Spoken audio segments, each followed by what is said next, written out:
যুদ্ধ, সংঘাত, রাজনৈতিক বিভাজন আর অবিশ্বাস সব মিলিয়ে যেন অস্থির হয়ে উঠেছে পুরো বিশ্ব। একদিকে ফিলিস্তিন, ইউক্রেন ও সুদানের রক্তক্ষয়ী সংঘাত, অন্যদিকে মধ্যপ্রাচ্য জুড়ে বাড়ছে উত্তেজনা। একই সঙ্গে বিভিন্ন দেশে বাড়ছে রাজনৈতিক মেরুকরণ, সামাজিক বিভাজন ও তথ্যযুদ্ধ। সামাজিক যোগাযোগ মাধ্যম, কৃত্রিম বুদ্ধিমত্তা ও অসংখ্য বিভ্রান্তিকর তথ্য ক্রমে ঝাপসা করে দিচ্ছে সত্য মিথ্যার সীমারেখা। ইসলামী দৃষ্টিকোণ থেকে এমন অস্থিরতার সঙ্গে সম্পর্কিত একটি গুরুত্বপূর্ণ ধারণা হল ফিতনা। কুরআন ও হাদিসে ফিতনা শব্দটি বিভিন্ন অর্থ ও প্রেক্ষাপটে ব্যবহৃত হয়েছে। আর শেষ যুগের বর্ণনায় রাসূলুল্লাহ সাল্লাল্লাহু আলাইহি ওয়াসাল্লাম উম্মার উপর আসা নানা ধরনের ফিতনা, বিভ্রান্তি ও রক্তপাতের ব্যাপারে সতর্ক করেছেন।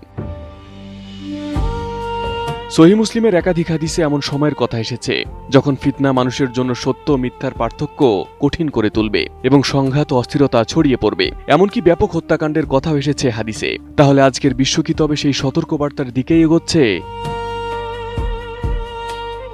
গত কয়েক বছরে যুদ্ধ, সশস্ত্র সংঘাতের পরিধি বেড়েছে। ফিলিস্তিনে দীর্ঘস্থায়ী রক্তপাত, ইউক্রেনের যুদ্ধ, সুদানের গৃহযুদ্ধ, ইয়েমেন ও সিরিয়ার দীর্ঘ সংঘাত, সব মিলিয়ে কোটি কোটি মানুষ যুদ্ধ, বাস্তুচ্যুতি ও মানবিক সংকটে পড়েছে। তবে সংকট শুধু যুদ্ধের ময়দানে সীমাবদ্ধ নয়। মুসলিম বিশ্বের অভ্যন্তরীণ বিভাজনও বড় প্রশ্ন হয়ে দাঁড়িয়েছে। মতাদর্শ, রাজনৈতিক স্বার্থ, জাতিগত পরিচয় এবং সুন্নি শিয়া বিভাজনকে কেন্দ্র করে বিভিন্ন সংঘাতে মুসলমানের রক্ত মুসলমানের হাতেই ঝরছে।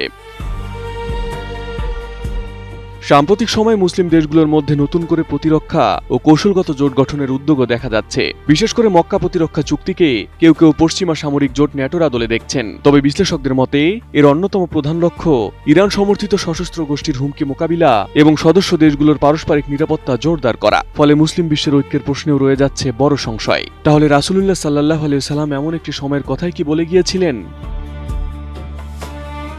সহিহ মুসলিমে এমন পরিস্থিতির ব্যাপারে সতর্ক করা হয়েছে যখন মানুষ দলীয় পক্ষপাত ও অন্ধ আনুগত্যের কারণে সংঘাতে জড়িয়ে পড়বে এবং মুসলিমদের মধ্যে রক্তপাত ঘটবে। অর্থাৎ ফিতনার একটি ভয়ঙ্কর দিক হতে পারে শত্রুকে তা না বুঝেই একে অপরের বিরুদ্ধে দাঁড়িয়ে যাওয়া।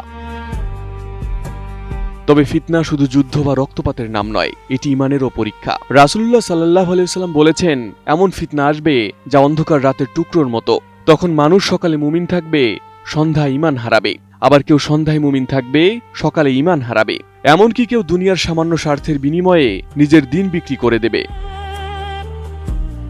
তবে ইসলামী বিশেষজ্ঞদের মতে বর্তমানের প্রতিটি যুদ্ধ, রাজনৈতিক সংকট কিংবা সামাজিক অস্থিরতাকে সরাসরি নির্দিষ্ট হাদিসের ভবিষ্যৎবাণী হিসেবে চিহ্নিত করা ঠিক নয়। কারণ ফিতনা সম্পর্কিত বর্ণনাগুলোর ব্যাখ্যায় আলেমদের মধ্যে মতভেদ রয়েছে। কোনো সমসাময়িক ঘটনার সঙ্গে হাদিসের মিল খুঁজতে হলে তার সহিহতা, প্রেক্ষাপট ও ব্যাখ্যা সবকিছুই যাচাই করা জরুরি। Arif Hasan, ATN news.